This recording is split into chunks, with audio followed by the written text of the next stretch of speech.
అధ్యాయము 9వ వచనం చదువుదా. నా ప్రియురాలా, ఫరో యొక్క రథాశ్వములతో నిన్ను పోల్చెదా. చాలండి.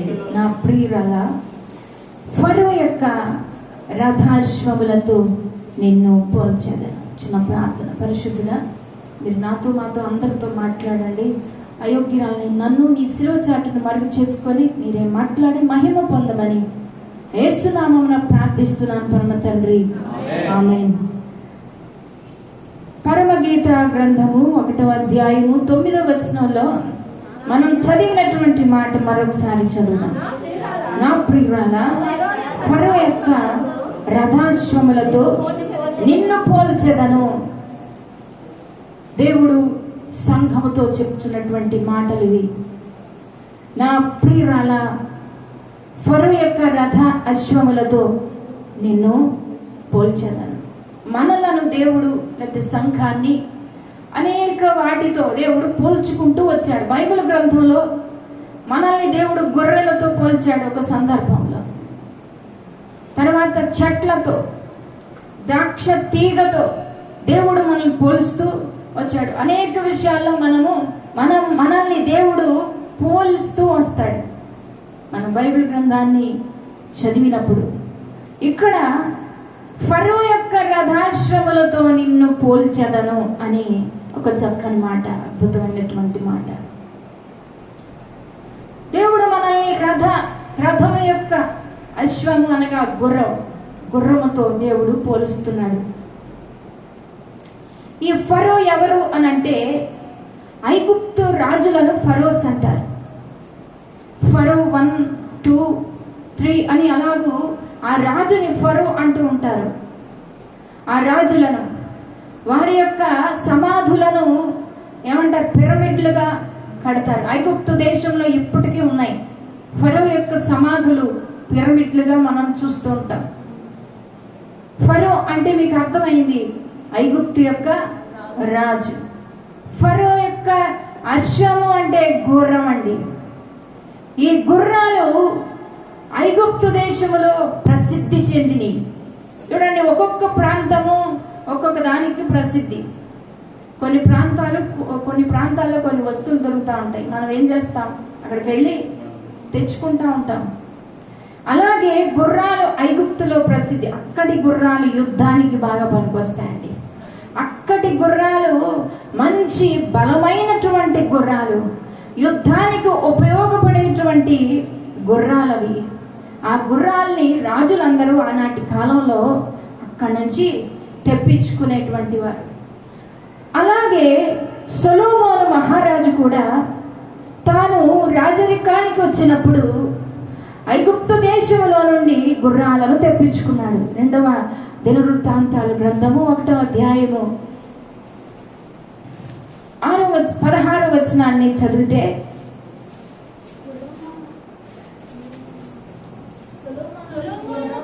సొలొమోనునకుండు గుర్రములు ఐగుప్తులో నుండి తేబడెను.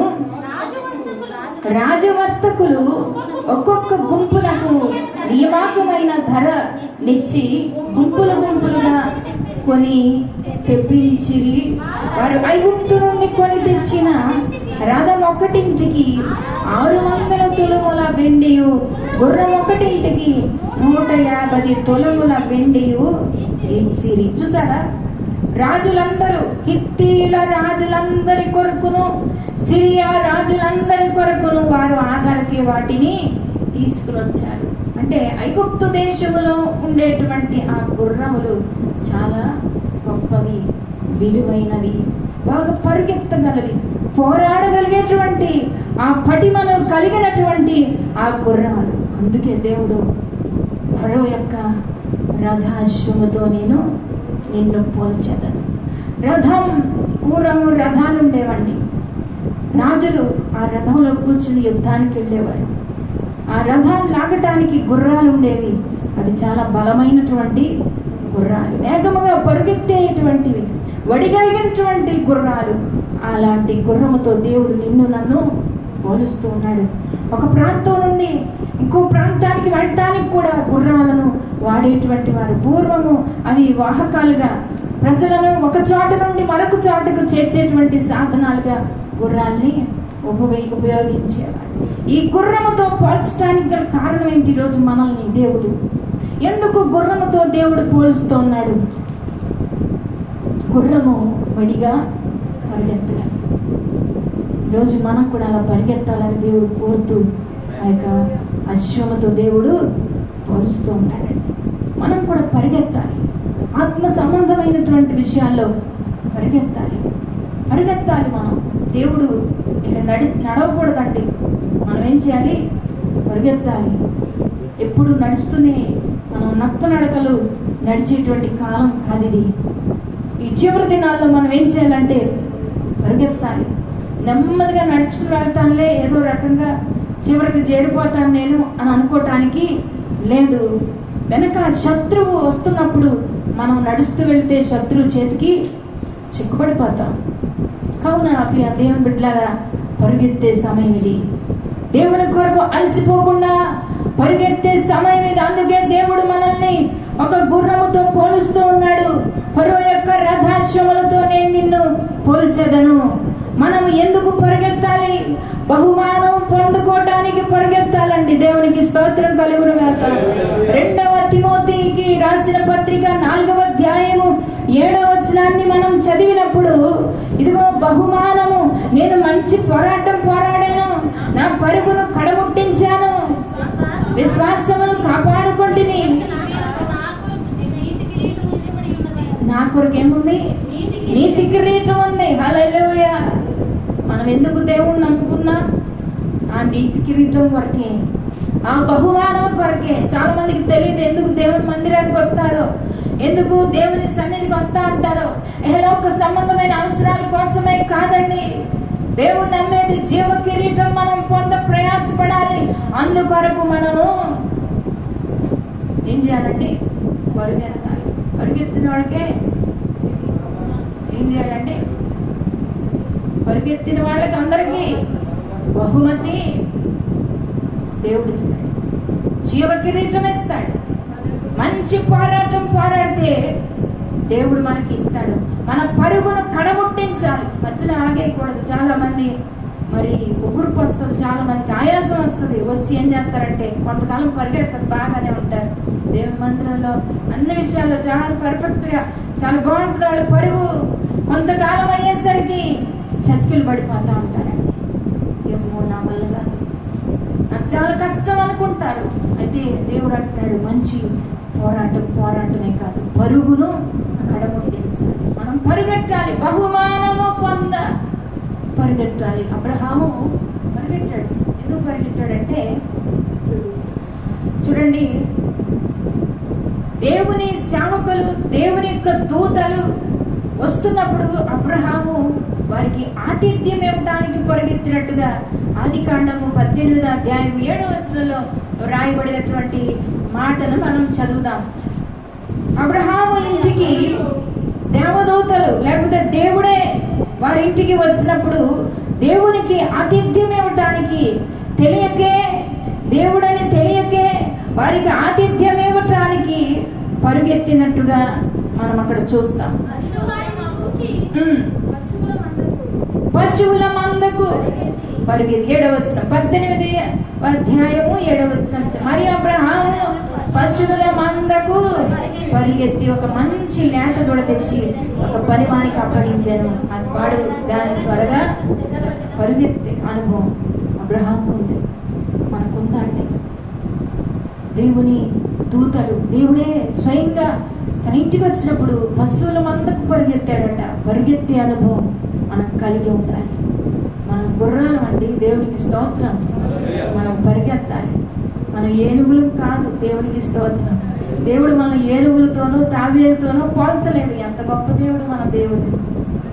ఏ తాబేలుతోనో, ఏ గొంగలి పురుగుతోనో, ఏనుగుతోనో మనల్ని పోల్చలేదు. గుర్రంతో పోల్చాడు. పోల్చినందుకన్నా ఈరోజు మనం ఏం చేయాలండి? పరిగెత్తుదా. బహుమానం పొంది పరిగెత్తుదా. దేవుని కొరకు పరిగెత్తుదా. దేవుని దూతలు ఇదిగో ఆతిథ్యం వచ్చినప్పుడు అబ్రహాము ఏ విధంగా పరిగెత్తాడు? ఎదుర్కొనుటకు పరిగెత్తాడని చూడండి. పరిగెత్తి చూచి 2వ వచనంలో కూడా ఉంది, ముగ్గురు మనుషులు అతని ఎదుట నిలబడి ఉండిరి.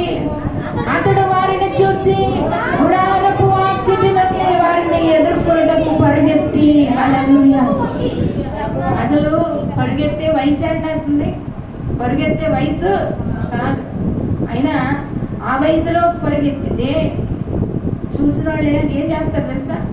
నవ్వుతారు. నవ్వు కూడా వస్తుంది. కానీ దేవుని కొరకు పరిగెత్తాడు, దేవుని కలుసుకోవటం కొరకు. ఎంతమంది అలాంటి పరుగులో ఉన్నారు ఈరోజు? ఆత్మీయ జీవితంలో పరుగు మనకు అవసరం. దేవుణ్ణి ఎదుర్కొనుటకు, దేవుణ్ణి కలుసుకొనుటకు మనం పరిగెత్తాలి. మనం ఊరికే నెమ్మదిగా వెళ్తే, సావకాశంగా నడిస్తే దేవుణ్ణి కలుసుకోలేము. ఎంత పరిగెత్తాడో అబ్రహాం. ఎలాగైనా దేవుణ్ణి కలుసుకోవాలి, పరిగెత్తాలి. మనం కూడా పరిగెత్తినప్పుడు దేవుణ్ణి చూడగలుగుతాం, దేవుని దర్శనాన్ని మనం పొందుకోగలుగుతాం, దేవుని యొక్క ప్రసన్నత మనం అనుభవించగలుగుతాం. నిజమే, చాలా మంది విసిగిపోతున్నారు, మందిరానికి రావటానికి కూడా అలసిపోతున్నాం కదా. మనం పరిగెత్తాలండి, పరిగెత్తాలి. అలసిపోకూడదు. ఏ ఒక్క రోజు మనం అలసిపోవద్దు. ఏ రోజు కూడా మనం విసిగిపోవద్దు, ఆగిపోవద్దు. ఆగిపోక సాగిపోదాం మన విశ్వాస యాత్రలో. దేవుని కొరకు మనం పరిగెత్తుదాం, దేవుని కొరకు మనం పరిగెత్తుదాం. రక్షణ కొరకు పరిగెత్తాలి. రక్షణ లేనటువంటి వాళ్ళు దాన్ని పొందటానికి ప్రయాసపడాలండి. రక్షణ పొందాలి, అదే పరుగు. ఆసక్తి కలిగి దేవుని యొక్క రాజ్యము కొరకు, ఆ రక్షణ భాగ్యము కొరకు పరిగెత్తాలి. ఏ రోజు నిద్రపోకూడదు. లూకాసు వార్త 19వ అధ్యాయంలో ఒక వ్యక్తిని మనం చూస్తాం. అతడు యేసుని చూడాలని ఆయన రక్షణ కొరకు పరిగెత్తినట్టుగా అక్కడ జక్కీ అనేటువంటి ఒక పొట్టి ఆయన మనకి కనబడుతూ ఉంటాడు. ఆయన సుంకపు గుత్తదారుడుగా ఉండి కూడా, మంచి హోదాలో ఉండి కూడా దేవుని రక్షణ కొరకు పరిగెత్తినట్టుగా మనం చదువుతాం. 19 మొదటి నుండి చదువుతున్నారా? ఆయన సంచరించుచు ఎరుకో పట్టణంలో ప్రవేశించే సుంకపు గుత్తదారుడును ధనవంతుడైన జక్కయ్యను పేరు గల ఒకడు యేసు ఎవరో ఆయన చూడగోరని గాని పొట్టివాడైనందున జనులు గుంపుగూడి ఉండటం వలన చూడలేకపోయి. అప్పుడు యేసు ఆ త్రోవను రానయ్యున్నాడని ఉండెను గనుక అతడు ముందుగా పరిగెత్తి, దేవునికి స్తోత్రం, పరిగెత్తుతున్నాడు. ఒక అన్యుడై ఉండి దేవుని కోసం పరిగెత్తున్నాడు. ఈరోజు దేవుని పెట్టినని చెప్పుకొని నీవు పరిగెత్తలేకపోతున్నావు. మనం దేవుని రాజ్యం కొరకు పరిగెత్తు వారిగా ఉండాలి. రక్షణ కొరకు, దేవుని బిడ్డలారా, మీరు రక్షణ కొరకు పరిగెత్తాలి. చూడండి, ఆ రోజు పరిగెత్తిన పరుగు తర్వాత అతని జీవితం మారిపోయింది. అతని పరుగు తర్వాత అతని యొక్క ఇల్లే మారిపోయింది. అతని నడత స్థిరపరచబడింది. దేవునికి మహిమ. ఇందాక ఒక వాక్యం చదివాం, ఒకని నడత యెహోవా వలనే స్థిరపరచబడింది. అతని బ్రతుకు స్థిరం లేదు, అతని జీవితం స్థిరం లేదు, అతని యొక్క కుటుంబము స్థిరం లేదు. డబ్బు అయితే ఉంది కానీ స్థిరత్వం లేదు. రక్షణ వారికి లేదు, రక్షణ లేదండి. దేవుడిని కలుసుకున్నాడు. అందుకోసం అతడు ఏం చేశాడు? ముందుగా పరిగెత్తి ఆ యొక్క మేడి చెట్టు ఎక్కాడండి. అతనికి రక్షణ దేవుడు అనుగ్రహించాడు. హల్లెలూయా. మనం రక్షణ కొరకు పరిగెత్తాలి, మనం పరిగెత్తాలి. నీతిమంతుడు పరిగెత్తి అందులో నివసిస్తాడంట. యెహోవా నామము బలమైన దుర్గమని సామెతల గ్రంథం 18వ అధ్యాయం 10వ వచనంలో రాయబడి ఉంది. యెహోవా నామము బలమైన దుర్గము, నీతిమంతుడు అందులోకి పరిగెత్తుతాడు. అంటే ఏం చేయాలి? మనం అందులోకి వెళ్ళాలంటే ఏం చేయాలి? పరుగు నడుచుకుంటూ వెళితే కుదరదండి. పరిగెత్తుదాం, పరుగు పెట్టాలి మనం. హల్లెలూయా. పరిగెత్తాలి, పొందటానికి, బహుమానం పొందటానికి, దేవుని యొక్క రాజ్యాన్ని పొందటానికి మనము పరుగు పెట్టాలి. కొత్త నిబంధన కాలంలో అలాంటి ప్రజలు యేసుప్రభు వారి భూమి మీద ఉన్నప్పుడు వారు చేసినటువంటి పని కూడా అదేనండి. యేసుప్రభు వారు ఎక్కడుంటే అక్కడికి పరుగెత్తుకుని వెళ్ళిపోయారు. మార్కు సువార్త 6వ అధ్యాయం 33వ వచనంలో కూడా చదువుదాం. మంచి మాట. అక్కడ జనులందరూ కూడా పరుగెత్తి వెళ్ళారట దేవుని మాటలు వినటానికి. పరుగెత్తి వెళ్ళినట్టుగా చదవండి. జనులు చూచి 33 చదువుతున్నారు. వారు వెళ్ళిచుండగా జనులు చూచి అనేకులు ఆయనను గుర్తెరిగి సకల పట్టణముల నుండి అక్కడికి కాలినడకను పరిగెత్తి వారి కంటే ముందుగా. హల్లెలూయా.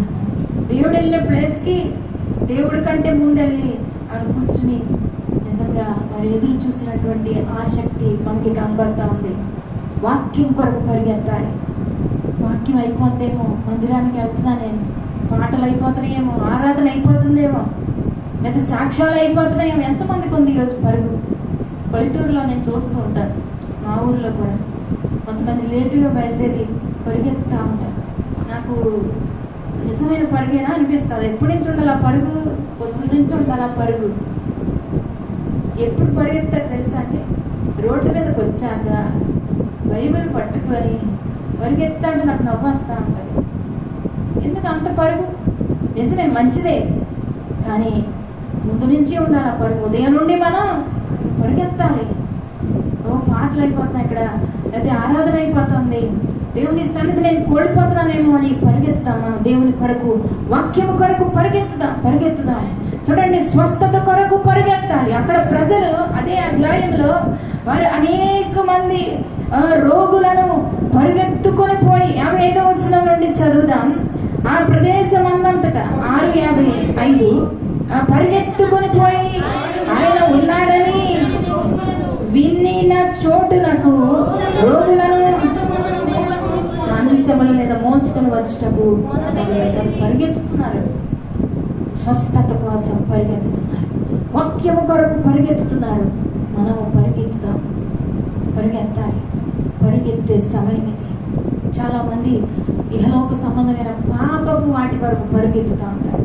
బైబిల్లో కూడా అక్కడ ఉన్నాడు గెహాజీ అనేటువంటి ఒక శిష్యుడు, ఎలీషా యొక్క శిష్యుడు. దేని కొరకు పరిగెత్తాడు తెలుసా అండి? ధనం కొరకు, వెండి కొరకు, బట్టల కొరకు పరిగెత్తుతాడు. ఈరోజు మన పరుగులు ఎలా ఉన్నాయి?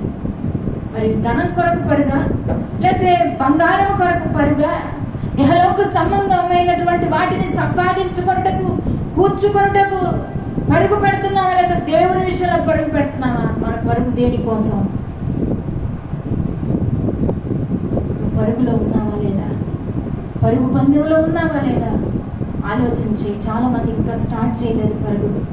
పరిగెడదాం దేవుని కొరకు పరిగెడదాం, వాక్యం కొరకు. ఇంకా చెప్పాలంటే వాక్యాన్ని ప్రకటించడానికి పరిగెట్టాలి మనం. హల్లెలూయా. ప్రకటించడానికి, దేవుని నామాన్ని గురించి వివరించడానికి మనం పరుగు పెడదాం. ఫిలిప్పు అనేటువంటి ఒక భక్తుడు ఉన్నాడు. అతడు రథం వెనకాల పరిగెడతాడు. నపుంసకుడైనటువంటి ఒక మంత్రి, అతడు రథంలో వెళుతూ యెషయా గ్రంథాన్ని ధ్యానిస్తూ ఉన్నటువంటి సందర్భం అది.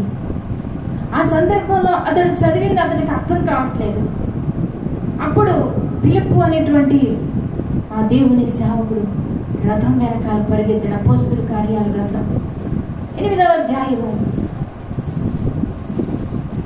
30వ వచనం నుండి చదివినప్పుడు, ఫిలిప్పు దగ్గరకు పరిగెత్తుకొని పోయి అతడు ప్రవక్త అయిన యెషయా గ్రంథము చదువుచుండగానే పరిగెత్తుకుని వెళ్ళాడండి ఫిలిప్పు. రథం వెనకాల పరిగెత్తడం అంటే మాటలుగా చెప్పాను కదా, గుర్రాలు చాలా వడిగా పరిగెత్తుతాయి. గుర్రాలతో సమానంగా ఈ భక్తుడు సువార్త ప్రకటించడానికి, సిలువ వేయబడినటువంటి యేసును గురించి చెప్పడానికి పరిగెత్తుతున్నాడు. అతడు చదువుతుంటే అర్థం కావట్లేదు. అతడితో మాట్లాడుతున్నాడు, దేవునికి సువార్త ప్రకటించాడు. వెంటనే ఆ నపుంసకుడు అక్కడే త్రోవలోనే బాప్తిసం పొంది సంతోషంగా దేవుని అంగీకరించి తిరిగి ఇంటికి వెళ్ళిపోయాడు. దేవునికి స్తోత్రం. ఈరోజు మనం కూడా అలాంటి పరుగు పెట్టాలి. స్వార్థ ప్రకటించడానికి మనం పరుగు పెట్టకపోతే అనేకులు నశించిపోతారు. ఇంకా నేను నడుస్తాను, ఒక్క అడుగు నేను వేసుకుంటూ వెళ్తానంటే అనేక మంది అర్థం కాక నాశనానికి పరిగెడతా ఉన్నారు. దేవుడు అంటే ఎరుగని వారు అనేక మంది ఉన్నారు. ఎవరు వెళ్తారు పరుగు పెట్టడానికి. పిలుపు వలె నువ్వు వెళ్తావా? పిలుపు వలె పరుగెడతావా? అనేకులు తికమక పడతా ఉన్నారు. దేవుడెవరో తెలియక, రక్షకుడెవరో తెలియక, ప్రాణం పెట్టింది ఎవరో తెలియక, ఈ వదకు తేబడిన గొర్రె పిల్ల ఎవరో తెలియక అనేక మంది డైనమాలో ఉన్నారండి. ఈరోజు మనం పరిగెట్టకపోతే అనేక మంది నరకానికి వెళ్ళిపోతారు.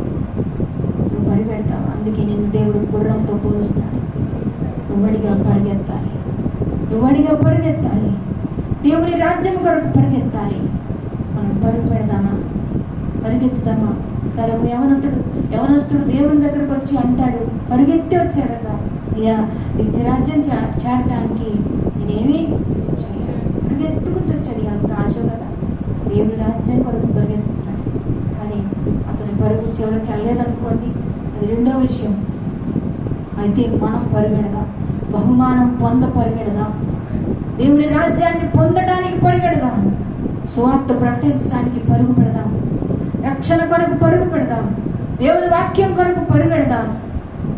ఆయన సన్నిధిలో ఎలాగైనా చూడండి, మనం ఎలాగైనా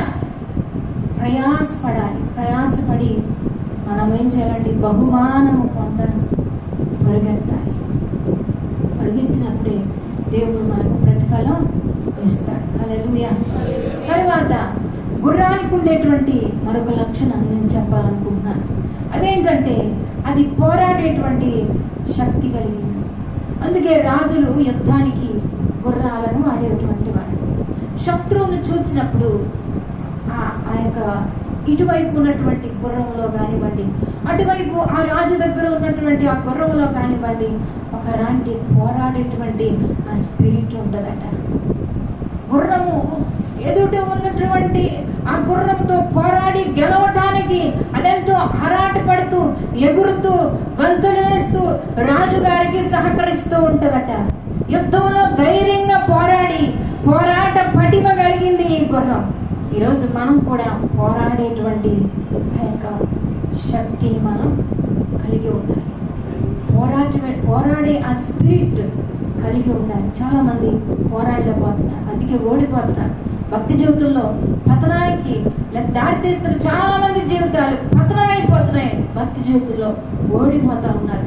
అనేక మంది విశ్వాసులు కానివ్వండి, సేవకులు కానివ్వండి, చూడండి వారి జీవితాలను మనం చూసినప్పుడు మధ్యలోనే ఆగిపోతూ ఉంటాయి. ఏదో విషయంలో వాళ్ళు ఏమైపోతారు? లొంగిపోతారు.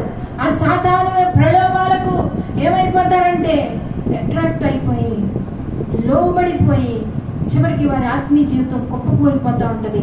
వారికి పోరాడేటువంటి తత్వం ఏమాత్రం లేదు. పోరాడాలి. మనం ధైర్యంగా పోరాడాలి. శత్రువు మన మీద దాడి చేస్తూ ఉంటాడు, మన ఆలోచనల మీద దాడి చేస్తాడు, మన తలంపుల మీద దాడి చేస్తూ ఉంటాడు. మన యొక్క విశ్వాస జీవితంలో అనేక సమస్యలు మన ఇంట్లో వారి ద్వారానే మన మీదకి రప్పిస్తూ ఉంటాడు. మనం ఏం చేయాలంటే పోరాడాలి. మీరు పోరాడినది ఎవరితోటి? శరీరాలతో కాదు, దురాత్మల సమూహంతో. ఎఫెసీయులకు రాసిన పత్రిక 6వ అధ్యాయము 12వ వచనాన్ని మనం చదువుదాం. మీరు పోరాడినది దేనితోనండి? శరీరంతో కాదు. ఎలానగా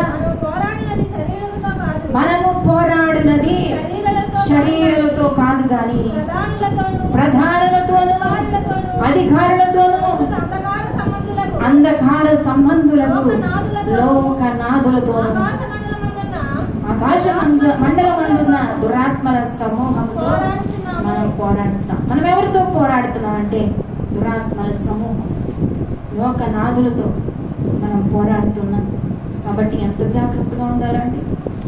చాలా జాగ్రత్త. ఏ రోజైనా అతడు నీ మీద దాడి చేయొచ్చు, ఏ రోజైనా అతడు నిన్ను అటాక్ చేయొచ్చు. కాబట్టి మనం ఎంతో జాగ్రత్త కలిగి, ఎంతో అటెన్షన్గా ఉండాల్సినటువంటి మనము పోరాడేటువంటి ఆ యొక్క పటిమ కలిగి ఉండాలండి. అధికారులతో, ప్రస్తుత అంధకార సంబంధులకు, లోకనాథులు, ఆకాశ మండల దురాత్మల సమూహం. ఎన్నో దురాత్మలు ఆకాశంలో తిరుగుతూ ఉంటాయండి, మనకు కనపడవు. ఎవరిని మృంగుదునా అని తిరుగుతూనే ఉంటాయి. ఈ సర్వలోకంలో వాడు సంచరిస్తూనే ఉంటాడు. ఆదాము అవ్వల్నే పట్టేశాడు వాళ్ళు ఓడిపోయారు, పోరాడలేకపోయారు. నువ్వు నేనెంత ఆమె ఎంత జాగ్రత్తగా ఉండాలి. ఈరోజు అవ్వమ్మ పాప పండు చూద్దామని వెళ్ళింది, వెంటనే అక్కడికి వచ్చేసాడు, మాట్లాడుతున్నాడు. తినిపించే వరకు వదలలేదండి. ఆ పండు కోసుకొని తినేంత వరకు వాడు ఎన్నో మాయ మాటలు చెప్పాడు. ఈరోజు నీ దగ్గరకు కూడా వస్తాడు. నిన్ను కూడా అనేక రకాలుగా దేవుడి నుండి దూరం చేయటానికి, విశ్వాసం నుండి దూరం చేయటానికి, భక్తి నుండి, ప్రార్థన నుండి, వాక్యం నుండి నిన్ను దూరం చేయటానికి, దేవుని రాజ్యానికి వెళ్ళనీయకుండా నిన్ను ఆపడానికి వాడి యొక్క ప్రయత్నాలు అన్ని కాదండి. ఈరోజు మనం పోరాడాలి, ప్రార్థనలో పోరాడాలి, దేవుని సన్నిధిలో నిత్యము పోరాడుతూనే ఉండాలి. అనేక రకాలుగా అనేక ఆలోచన పెడుతూ ఉంటాడు. యవనస్తులారా, మీరు కూడా పోరాడాలి. దేవుని యొక్క ఆ యొక్క కృప కొరకు మీరు ఎదురు చూడాలి. మీకు బలం కావాలి. మీరు పరిగెత్తడానికి, పోరాడటానికి ఏం కావాలండి? బలం కావాలి. కాబట్టి మనం ప్రార్థనలో దేవుని సన్నిధిలో ఎదుగుదాం, బలవంతులవుదాం. నా కుమారుడా, క్రీస్తు యేసునందున కృప చేత నువ్వు బలవంతుడవు కమ్ము. ఎందుకు బలం? నువ్వు పోరాడటానికి నీకు బలం కావాలి. నువ్వు బలహీనుడిగా ఉంటే నువ్వు ఓడిపోతావు. చాలా మంది పక్క చిక్కిన స్థితిలో ఉంటారు, ఆత్మీయ స్థితిలో. మనం అలా ఉండకూడదు. మనం ఏం చేయాలంటే బలవంతులుగా మారుదాం. దేవుని కొరకు బలమైనటువంటి సాధనాల వలె మారినప్పుడు మనం చూస్తేనే వాడికి అళ్ళిపోవాలి. ఇంకా చూసారా, గొడవలు అయినప్పుడు కొంతమంది మంచిగా గొడవడగలుగుతారు. అలాంటి వాళ్ళకి ఎవరు వెళ్ళరంటే అయ్యి బాబు ఈవిడ చాలా, లేకపోతే ఇతను అంటే మనం ఎవరిని నేను అనట్లేదు, అలాంటి వాళ్ళు ఉన్నారు ఈ లోకంలో. అలాంటి వాళ్ళతో గొడవ పెట్టుకునే కన్నా మౌనంగా పక్క నుంచి వెళ్ళిపోతారు. నేను ఎందుకు చెప్తున్నా అంటే మనల్ని చూసి కూడా సాతాడు భయపడిపోవాలి. ఈమె సామాన్యమైనది కాదు, ఈయన సామాన్యమైనడు కాదు, పట్టుకున్నాడంటే నన్ను మొదలని చెప్పి అలాంటి పోరాటం మనం చేద్దాం. దురాత్మలతో మనం పోరాడదాం, సువార్త కొరకు పోరాడదాం. చూడండి, ఫిలిప్పీలకు రాసిన పత్రిక 1వ అధ్యాయం 27వ వచనంలో ఆ పౌలు భక్తుడు అంటాడు, నేను పోరాడుతున్నాను. రాకపోయినా బెదరక అందరూ ఒక్క స్వభావముతో సువార్త విశ్వాస పక్షమున పోరాడండి. ఏక మనస్సు గలవారై నిలిచి ఉన్నారని నేను మిమ్మల్ని గురించి వినాలి. వినలాగిన మీరు సువార్త, క్రీస్తు సువార్తకు తగినట్లుగా వర్తించాలి. మీరు బెదరకూడదు.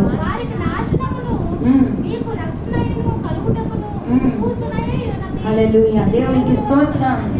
మనము బెదిరిపోకూడదండి.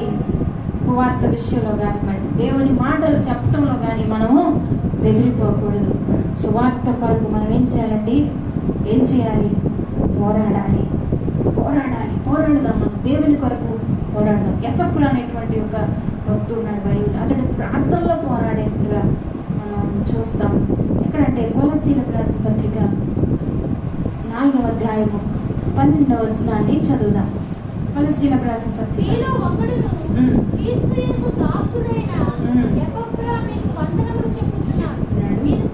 మీరు సంపూర్ణులను, ప్రతి విషయంలో దేవుని చిత్తమును గురించి సంపూర్ణాత్మ నిశ్చయిత గలవారిని నిలకడగా ఉండాలని ఇతడు ఎల్లప్పుడూ నీ కొరకు ప్రార్థనలో పోరాడు. ఈ పోరాటం ఎక్కడండి? ఇది ప్రార్థనలో పోరాడుతున్నాడు ఎఫ్ఎఫ్రా అనేటువంటి ఒక భక్తుడు. అతడు ఎంతో గొప్ప భక్తుడండి, పోరాట పటిమ కలిగినటువంటి వాడు. ఎఫ్ఎఫ్రా వలె మనం కూడా పోరాడదాం. పౌలు వలె పోరాడాలి. పౌలు వలె మంచి పోరాటం పోరాడదాం. మంచి పోరాటం నేను పోరాడి తిని అంటాడు కదా, 2వ తిమోతి 4:7 మనం ఇందాక చదివినటువంటి మాటే అది. మంచి పోరాటం నేను పోరాడాను. మనం పోరాడదాం. క్రైస్తవ్యం పోరాటం అండి. యాకోబు అట్టి అనుభవం కలిగిన వాడు. ఒక రాత్రి దేవునితో పెనుగులాడాడు, పోరాడాడు. అందుకే దేవుడు అతని పేరు మార్చి, నీవు పోరాడి గెలిచితేవు గనుక నీ పేరు ఇక యాకోబు కాదు, ఇశ్రాయేలే. పోరాడగలిగిన వాడే విశ్వాసి, పోరాడగలిగిన వాడే భక్తుడు, పోరాడగలిగిన వాడే నాయకుడు అవుతాడండి. పోరాడగలిగిన వాడే దేవుని కొరకు నిలబడి ఆయన యొక్క సేవలో ముందుకు సాగగలుగుతాం. మనందరం కూడా పోరాడదాం. పోరాటం లేకపోతే మన విశ్వాస జీవితం అది సరి అయినటువంటిది కాదు. మనం పోరాడి గెలుద్దాం. మంచి పోరాడదాం. మన యొక్క పరుగును కడముట్టిద్దాం. తరువాత ఈ యొక్క గుర్రానికి ఉండేటువంటి మరొక లక్షణం ఏంటంటే, గుర్రము ఆ యొక్క నోటికి కళ్ళెం వేస్తారు. ఆ ముక్కుకు ఆ నోటికి ఏం చేస్తారండి? కళ్ళెం వేస్తారు. కళ్ళెము కలిగి ఉంటారు. ఎందుకు కళ్ళెం? ఆ నోటికి కళ్ళెం ఎందుకు వేస్తారు? ఎందుకు అనంటే, ఆ కళ్ళెము ద్వారా ఆ యొక్క గుర్రాన్ని తన కంట్రోల్లో నుండి తీసుకురావచ్చు.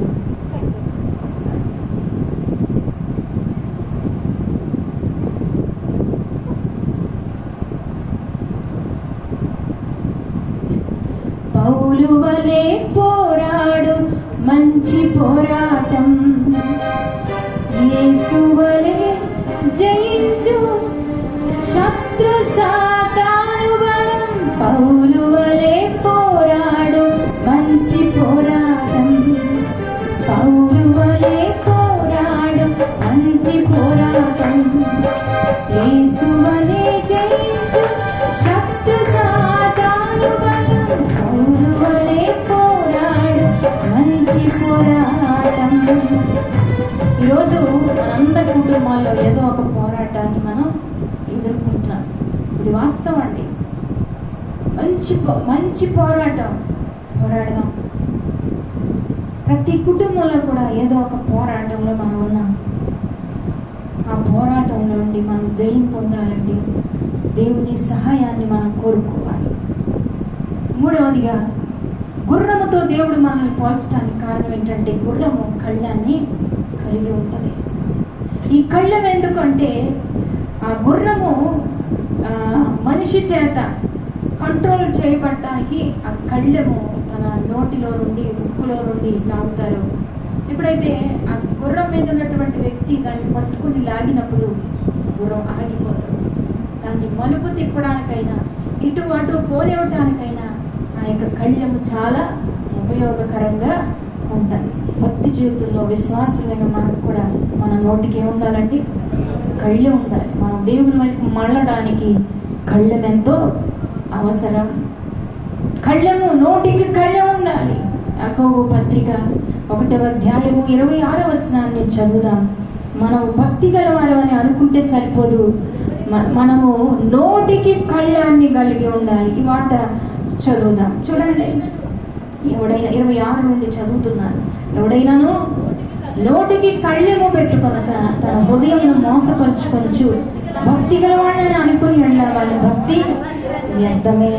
నోటికి కళ్ళెం పెట్టుకోకుండా నేను చాలా భక్తి చేస్తున్నాను, అయితే నాకు చాలా దేవుడు అంటే ఇష్టం, నాకు దేవుడు అంటే చాలా ఇష్టం, ప్రేమ, నేను ఎప్పుడు గుడి మానలేదు అని చెప్పుకోవటం కూడా వ్యర్థమే. భక్తి గలవాడిని అనుకోవటం వ్యర్థం. ఎప్పుడు మన నోటికి కళ్ళెం ఉండాలి. దేవుని బిడ్డలారా, దేవుని పిల్లలుగా మనము గుర్రముతో ఎందుకు పోల్చబడ్డామంటే, నోటికి కళ్ళెం పెట్టుకోవాలి. వ్యర్థమైన మాటలు మన నోటికి రానియకూడదండి. అపవిత్రమైన మాటలు, బూతులు, కఠినమైన మాటలు, ఎదుటి వాళ్ళని బాధ పెట్టేటువంటి మాటలు, నిందించేటువంటి మాటలు, దూషించే మాటలు, సనుగులు మన యొక్క నోటిలో నుండి రాకూడదు. కళ్ళెం పెట్టుకోవాలి మనం. అదే యాకోబు పత్రిక 3వ అధ్యాయము మనం చదివితే 3 నుంచి చదివితే, గుర్రములు 3:3 చదవండి. గుర్రములు మనకు లోబడుటకై నోటికి కళ్ళెము పెట్టి వాటి శరీరమంతయు తిప్పుదు కదా. నోటికి కళ్ళెం ఎందుకు పెడతారు? గుర్రానికి శరీరం అంతా తిప్పాలి అంటే నోటికి కళ్ళెం కావాలి. ఈరోజు అర్థం చేసుకోండి పాయింట్ అందరూ కూడా. మనము పూర్తి భక్తి జీవితంలోనికి రావాలంటే, పూర్తిగా మనం దేవునికి అర్పితం అవ్వాలి అనంటే, సజీవ యాగముగా సర్వాంగ హోమముగా మనము దేవునికి అర్పితం అవ్వాలి అనంటే మన నోటికి కళ్ళే ఉండాలి. కేవలం దాని ద్వారానే మనం దేవుని వైపుకు తిరగగలం. హల్లెలూయా. గుర్రములు మనకు లోబడాలి, లోబడుటకై నోటికి కళ్ళు పెడతారు, వాటి శరీరం అంతా తిరిగిపోతుంది. చూడండి, ఒక్క నోటిని జయించగలిగితే మనం నిజమైన భక్తులు అవుతాం. మన శరీరం అంతా కూడా దేవునికి అర్పితం అవుతుంది. చాలా మంది ఈ విషయంలో తప్పిపోతున్నారని దేవుని వాక్యం చెప్తా ఉంది. చూసారా, 2వ వచనం చదివితే అనేక విషయాల్లో మన అందరం కూడా తప్పిపోతున్నాం. ఎవడైనా మాట యందు తప్పని ఎడలాంటి వాడు లోపము లేని వాడై తన సర్వ శరీరాన్ని స్వాధీనమందుంచుకొన శక్తి గలవాడగును. దేవునికి స్తోత్రం. చూసారు కదా, అనేక విషయాల్లో మనం తప్పిపోతున్నాం. దాని అర్థం ఏంటి తెలుసా? మాటలో మనం తప్పిపోతున్నాం. అంతా బాగానే ఉంటుంది, కానీ మన మాటలో తేడా వచ్చేస్తూ ఉంటాం అనేక సార్లు. మరి దేవుని సన్నిధిలో మనం ఒప్పుకొని మన నోటికి ఏం పెట్టుకుందాం? కళ్ళెం పెట్టుకుందాం. దేవుడు అందుకే మన గుర్రంతో పోల్చాడు. నా ప్రియురాలా, ఫరో యొక్క రథాశ్వములతో నేను నిన్ను పోలుస్తా. ఒకవేళ మనం నోటికి కళ్ళెం పెట్టుకోకపోతే మన యొక్క శరీరం మన స్వాధీనంలో ఉండదు. కాబట్టి చాలా జాగ్రత్తగా మాట్లాడదాం. దేవుని పిల్లలుగా ఎక్కువ పని చేద్దాం, తక్కువగా మాట్లాడదాం. వ్యర్థమైన మాటలు మన నోట రానికండి. మరి నేను పనిచేసేటువంటి ఆ స్కూల్లో అందరూ చాలా ఎక్కువ మాట్లాడుతూ ఉంటారు, వేస్ట్గా, వాళ్ళ మీద వీళ్ళ మీద వాళ్ళ మీద. నాకు చాలా బాధ అనిపిస్తూ ఉంటుంది. ఎన్నో మాటలు అలా కూర్చోబెడితే రోజంతా చెప్పేసుకుంటారు వాళ్ళందరూ మాటలు. నిజంగా వాళ్ళు నవ్వుకుంటూ ఉంటారు. చాలా ఇక నవ్వులు వినపడతా ఉంటాయి. నాకు చాలా బాధ అనిపిస్తూ ఉంటుంది. వ్యర్థమైన మాటలు మన నోట రాకూడదు. దేవుడు నాకు ఒక కృపనిచ్చాడండి, తక్కువ మాట్లాడే కృపనిచ్చాడు. దేవునికి స్తోత్రం. ఒకవేళ నాకు అలాంటి వాగుడుగా ఇలాంటి ఆ యొక్క ఉంటే మరి మార్చుకోవటం కొంచెం కష్టం అవునేమో. అందుకే దేవుడు నాకు కృప ఇచ్చాడు. ఈరోజు నేను ఎక్కువ మాట్లాడలేను, అలాంటి అలవాటు కూడా లేదు. అది దేవుడు నాకు ఇచ్చిన కృప. దేవునికి స్తోత్రం. తక్కువ మాట్లాడతాను. నేను ఎప్పుడు ఎక్కువ పని చేస్తాను. నేను పని ఎక్కువ చేయటానికి ఇష్టపడతాను, తక్కువ మాట్లాడటానికి ఇష్టపడతాను. మనందరం అలా తయారవుదాం. ఎందుకంటే విస్తారమైన మాటల్లో దోషములకు మానదని బైబిల్ చెప్తోంది. మనం ఎక్కువ మాట్లాడటం ద్వారా ఏదో అలరాని మాట మన నోట్లో నుండి వస్తుంది. వీలైతే అలా ప్రయత్నం చేయండి, అలవాటు చేసుకోండి. భక్తిని సాధన చేయాలని భక్తులు చెప్తూ ఉంటారు, దైవజనులు చెప్తూ ఉంటారు. సాధన చేద్దాం, తక్కువ మాట్లాడదాం, దేవుని కొరకు పని చేద్దాం, నోటికి కళ్ళెం వేసుకుందాం. తప్పక మనందరం కూడా దేవుని వైపుకు తిరగగలుగుతాం. హల్లెలూయా. దేవునికి మహిమ కలుగును గాక. 32వ కీర్తన 9వ వచనాన్ని చదువుదాం. 32వ కీర్తన 9వ వచనాన్ని కూడా చదువుదాం. బుద్ధి జ్ఞానములు లేని గుర్రముల వలెనైనను కంచర గాడిదల వలెనైనను మీరు ఉండొద్దు. అవి నీ దగ్గరకు తేబడినట్లు. చూసారా, దగ్గరకు రావటానికి వాటిని ఏం చేస్తారటండి? కళ్ళెముతో బిగిస్తారట. వారుతో ఏం చేస్తారటండి? ఆ తాడు తెగిపోదు. గుర్రాన్ని ఎప్పుడైనా చూసారా? చిన్నప్పుడు మా ఊర్లో గుర్రం పళ్ళు ఉండేవండి. అది చాలా పల్లెటూరు. మా పక్క ఊర్లో బస్సు వచ్చేది. అక్కడి నుంచి చాలా దూరం, ఒక 4-5 కిలోమీటర్లు నడవాలి. అయితే అప్పుడు నా చిన్నప్పుడు గుర్రం పళ్ళు కట్టేవారు. నాకు చాలా ఆశ ఉండేది. ఆశ తీరలేదు. దేవునికి స్తోత్రం. గుర్రం బండి వస్తున్నప్పుడు భలే సౌండ్, అది పరిగెడుతున్నప్పుడు మేము అలాగే నిలబడి మా హౌస్ రోడ్డు పక్కనే ఉండేది. ఎవరైనా గుర్రం బండి మీద వెళ్తే అలాగే చూసేవాళ్ళం. గుర్రపు బళ్ళు అక్కడ చూసినప్పుడు మూతిలో నుండి పాపం ఆ నోట్లో నుండి ఒక తాడు ఆ యొక్క డ్రైవర్ చేతిలో ఉండేది, ఆ నడిపే అతని చేతిలో ఉండేది. ఆ కళ్ళెము ద్వారానే అతడు దాన్ని తన వైపుకు తిప్పుకోగలుగుతాడు. ఖచ్చితంగా మనం కళ్ళెం కలిగి ఉందాం. దేవుని వైపుకు చాలా మంది తిరగట్లేదు. ఈరోజు అన్య జనాంగం అనేక మంది దేవుని వైపుకు తిరగలేకపోతున్నారు. మనం ప్రార్థన చేయాలి. ఎందుకు? దేవుడు వాళ్ళందరికీ ఏమయ్యారు? కళ్ళెం వేయాలి. ఇప్పుడే కానీ తిరగరండి. ప్రార్థన చేయాలి. మనం చివరి దినాలు కళ్ళెం కలిగి దేవుని వైపుకు మనం తిరగాలి. మన చుట్టూ ఉన్న బంధువులు తిరగాలి, తిప్పబడాలి. ఆ విధంగా ఉన్నప్పుడే మనము ఆయన పిల్లలుగా, ఆయన వెనకాల దేవునికి మహిమ కలుగుగా గుర్రాల వలె ఆయన రథయాత్రలో మనం పాల్గొగలుగుతాం. హల్లెలూయా, హల్లెలూయా. ఈ గుర్రముతో దేవుడు పోల్చడానికి మరొక కారణం ఏంటంటే, గుర్రము గంత కలిగి ఉంటుంది. కళ్ళకు గంత కడతారు. కళ్ళకు గంత, అది కూడా నేను స్వయంగా చూశాను. ఆ గుర్రపు బండి వెళ్ళినప్పుడు కళ్ళకు సగం వరకు కవర్ చేసి కట్టేవాళ్ళండి. కొంచెమే కనపడుతుంది.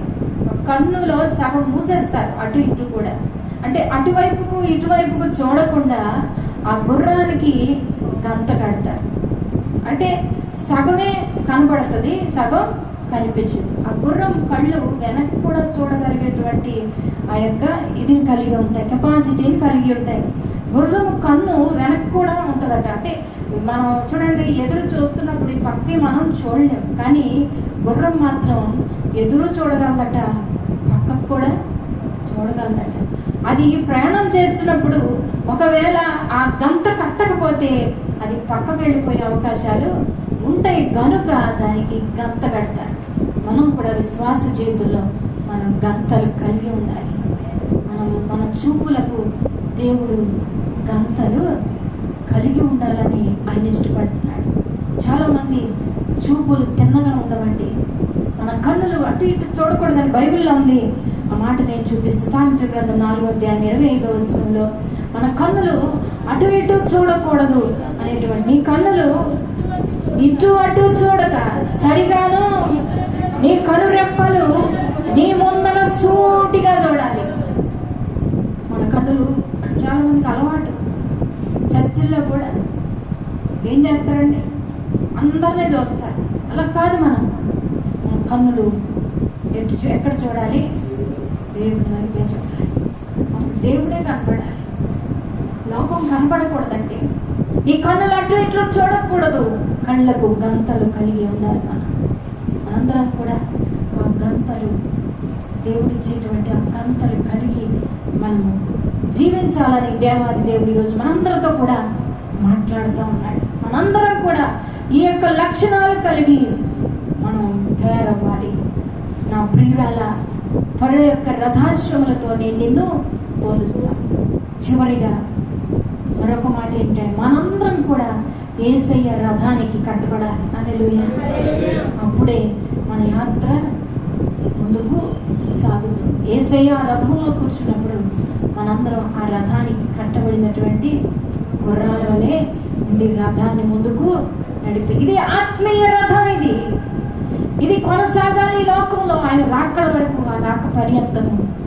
ఆ రథానికి మనందరం కూడా గుర్రాల వలె కట్టబడి ఆ రథాన్ని ముందుకు నడిపించే వారిగా ఉండాలి. ఈ పరిచర్య అనేటువంటి ఒక రథం, దేవుని యొక్క ఆత్మీయ యాత్ర, మన జీవిత ఆ యొక్క ఆత్మీయ జీవితం కూడా ఒక రథం లాంటిదే. మనందరం కూడా ఆ రథాన్ని ఏం చేయాలంటే ముందుకు నడిపిద్దాం. ఆగిపోవద్దండి, ఆగిపోవద్దు. మనందరం బలము కలిగి పరిగెత్తుదాం, గంతలు కలిగి పరిగెత్తుదాం. లేకపోతే నోటికి కళ్ళెం కలిగి పరిగెత్తుదాం. భక్తుడైనటువంటి యేసన్న గారు ఒక మంచి పాట పాడతారు. నీ రథాశ్వంగా నేను ఉన్నానయ్యా, నేను కట్టుబడ్డాను, నేను నీ రథానికి ఒక గుర్రాన్ని. ఈరోజు ఎంతమంది చెప్తారన్నమాట, నీ రథాశ్వముగా నేను బందీనైపోయానయ్యా నీ సన్నిధిలో. నేను ఎక్కడికి వెళ్ళాను, ఎప్పటికీ నీ రథాన్ని నేను లాగుతూనే ఉంటాను. ఎంతమంది లాగటానికి ఇష్టపడుతున్నారు? ఈ ఆత్మీయ రథం, ఈ సువార్త అనేటువంటి రథం, ఈ పరిచర్య అనేటువంటి రథం లాగుతామనుకు ఒక గుర్రానివేనా? నా ప్రియురాలా, ఫరో యొక్క రథాశ్వములతో నేను నిన్ను పోలుస్తాను. దేవుడు అంటాడు, ఇదిగో నువ్వు రథానికి ఉన్నటువంటి ఒక గుర్రానివి. లాగుదామా? మనం అనేక మందిని ఎక్కించుకోవాలండి. ఆ రథంలో మనం మోయాల్సినటువంటి, లాగాల్సినటువంటి ఆ యొక్క బాధ్యత, భారం మన మీద ఉంది. మనం మోద్దాం. ఆ రథంలో నాయకుడు యేసయ్యే, పరిశుద్ధాత్ముడు నాయకుడిగా ఉన్నాడు. మన యొక్క ఆ యొక్క కళ్ళం ఆయన చేతిలో పెడదాం. ఎలా మళ్ళించాలో ఆయనకు తెలుసు, ఎలాగో తిప్పాలో ఆయనకు తెలుసు, ఎలాగో దారికి తీసుకుని వెళ్ళాలో ఆయనకు తెలుసు. మన కళ్ళం ఆయన చేతిలో పెడదాం. ఈరోజు మనము గుర్రాన్ని, మన యొక్క రథాన్ని లాగుదామా? ఆయన రథానికి కట్టబడిన గుర్రాల వలె మనందరం ముందుకు వెళ్ళిపోదాం. మనందరం కూడా ఆత్మీయ రథాన్ని ముందుకు నడిపిద్దాం. అందరూ మోకరించండి. నా ప్రియురాలా, ఫరో యొక్క రథాశ్వములతో నేను నిన్ను పోలుస్తాను. నీవు మామూలు గుర్రానివి కాదు, సామాన్యమైన గుర్రానివి కాదు. ఆత్మ సంబంధంగా ఈ రథాన్ని లాగేటువంటి గుర్రానివి నువ్వు. ప్రభువా, నువ్వు ఆ యొక్క రథం మీద ఉన్నప్పుడు నేను గుర్రాన్నై ఆ రథాన్ని లాగుతానయ్యా. నువ్వు ఉంటే నాకు అది బరువుగా అనిపించదు. నువ్వు నాకు తోడుంటే, నువ్వు రథ సారథిగా నువ్వు నాకు ఉంటే నాకు భయమే లేదయ్యా, భయమే లేదు. మన జీవితాలను దేవుని కొరకు సమర్పిద్దాం. నా తండ్రి, నేను నీ కొరకు ఒక గుర్రం వలె రథాన్ని ముందుకు నడిపించాలనుకుంటున్నాను, పోరాడాలనుకుంటున్నాను. నేను మంచి పోరాటం పోరాడాలనుకుంటున్నాను ప్రభువా, పరిగెత్తాలనుకుంటున్నాను గుర్రం వలె. చాలాసార్లు నేను పరిగెత్తలేనని నాకు నేనే అనుకుంటున్నాను ప్రభువా. పోరాటానికి, పరిగెత్తడానికి నువ్వు నాకు సహాయం చేయి.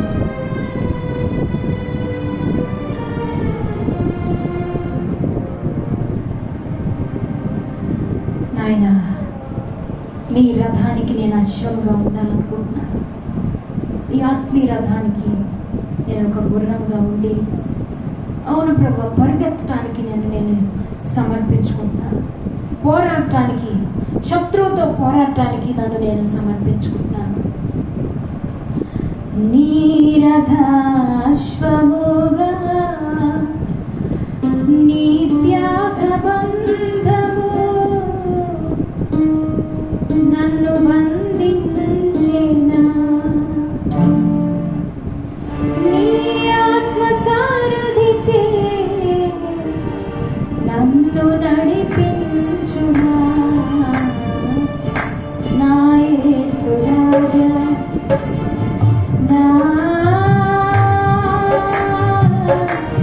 ఆరాధ్య దైవమా, నా యేసు రాజా.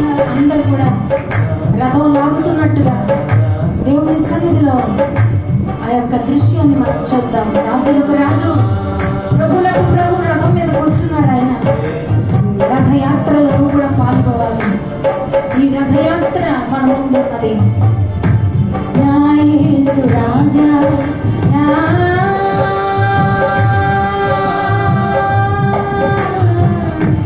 ఆరాధ్య దైవమా, ఆరాధ్య దైవమా, నా స్తోత్ర గీతమా, నా స్తోత్ర గీతమా, ఆరాధ్య దైవమా, నా యేసు రాజా, రాజా, రాజా.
నడిపించడానికి ఆడవ సాగితూ సహాయం చేస్తా ఉన్నారు, నిన్ను నడిపిస్తూ ఉన్నారు.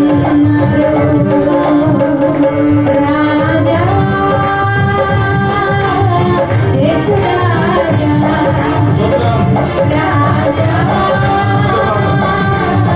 యేసు రాజా, రాజా రాజా యేసు రాజా, రాజా రాజా యేసు రాజా, రాజా రాజా యేసు రాజా. యేసు రాజుకు జై కొడదాం. యేసు రాజా, యేసు రాజా, రాజా యేసు రాజా, రాజా రాజా యేసు రాజా.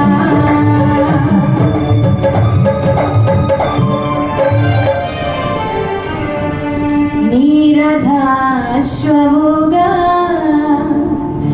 నీ త్యాగ బంధమే నన్ను బంధించేనా.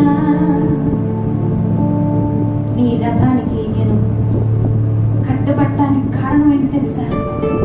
కల్వరి శిలువలో ఆ త్యాగం నన్ను ఇక్కడ బంధించింది అని భక్తుడు పాడుతుంటే నా హృదయం పగిలిపోతుందమ్మా.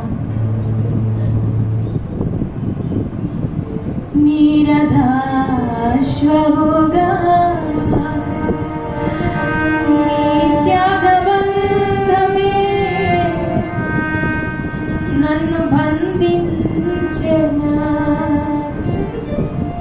నీ ఆత్మ సారథిచే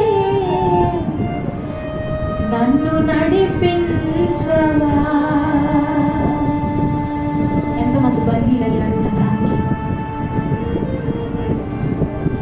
ఇంకా విచ్చలవిడిగా తిరుగుదామని చూస్తున్నారు. దేవుని విడిచి దేవుని కాడి ఎత్తుకోకుండా ఫ్రీగా ఉండటానికి, సుఖంగా బ్రతకటానికి, దేవుని కంటే సుఖానుభవాన్ని ఎక్కువగా ప్రేమిస్తూ ఏమీ పట్టినట్టు ఉంటావా? రథాన్ని లాగటానికి నీ భుజాన్ని వంచువా, నీ మెడను వంచాలి. అయ్యా నేను బందీనైపోయాను, నీ త్యాగమే నన్ను బంధించింది.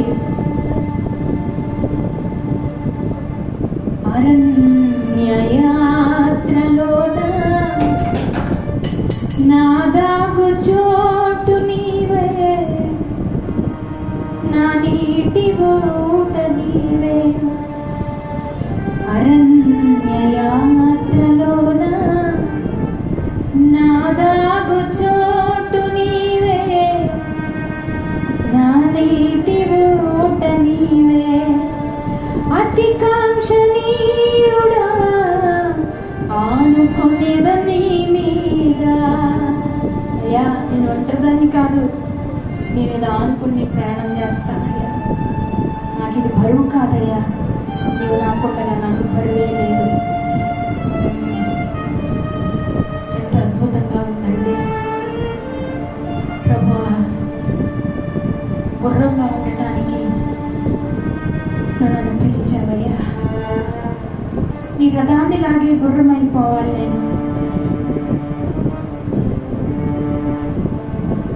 మోసేవాళ్ళు లేక, లాగేవాళ్ళు లేక రథం ఆగిపోయిందమ్మా.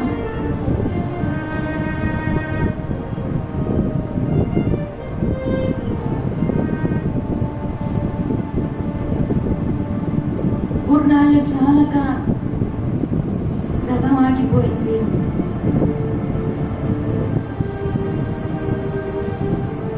నీవు ఆ లోటును భర్తీ చేస్తావా?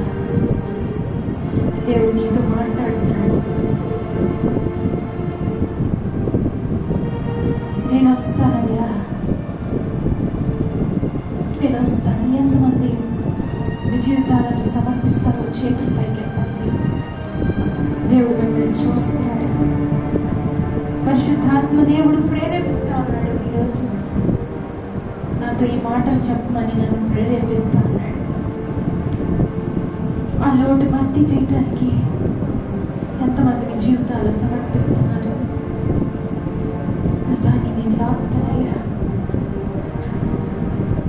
నా దేవుడు నాకు చేసింది ఎంతో, నేను చేసింది ఇంకా తక్కువేనయ్యా. నేను ఆయన కొరకు పనిచేస్తాను. ఆయన రథాన్ని, ఆత్మీయ రథాన్ని నేను లాగటానికి నేను సిద్ధం.